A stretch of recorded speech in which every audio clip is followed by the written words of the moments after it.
Кел балақай, ертегі тыңдайық. Бүгінгі тыңдайтын ертегі қарға мен түлкі.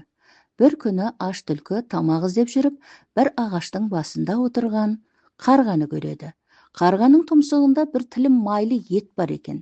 Түлкінің көзі жайнап кетті.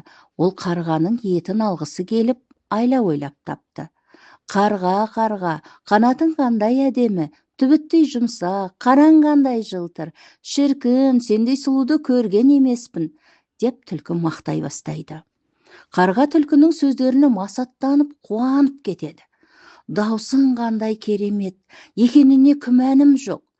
Бір ән айтып берші, сенің даусыңды естіп тамсанайын, деп түлкі өтінеді. Қарға қуаныштан аузын аша бергенде ет жерге түсіп кетеді. Түлкі жалма-жан етті алып қаша жөнеледі. Сонда қарға аңқаулығына өкініп қалады. Бұл ертегі алдауға түспеу, мақтаншақ болмау, ақылмен әрекет ету туралы ғибарат береді.